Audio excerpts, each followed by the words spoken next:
আমরা যারা 1980 থেকে 1990 সালের মধ্যে জন্মেছি তাদের জন্য না পানু দেখাটা এত ইজি ছিল না তোমাদের মতো, ঠিক আছে? মানে আমরা ইচ্ছে করলে দুম দারাক্কা খুলে পানু দেখতে পারতাম না। কিন্তু আমাদের সময় তার সাবস্টিটিউট ছিল, কি ছিল না, চটি বই। বিভিন্ন রেল স্টেশনে প্ল্যাটফর্মের উপরে কিছু দাদু প্লাস্টিক বিছিয়ে ওই ছোট ছোট পাতলা পাতলা এরকম ছোট ছোট পাতলা পাতলা বই বিক্রি করতো। আর সেই বই কিনে আমরা চুরি করে করে পড়তাম। সেই বইতে কি থাকতো?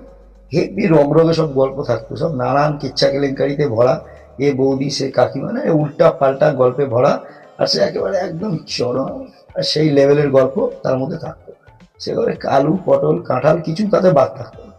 তো যাই হোক, আমরা সেগুলোই পড়তাম। তো আমাদের এই ওই সময়ের ছেলে মেয়ে নির্বিশেষে মোটামুটি ওই বই পড়ার অভিজ্ঞতা কম বেশি সবারই আছে। তো আজকে তো সেই চটি বই আর পাওয়া যায় না।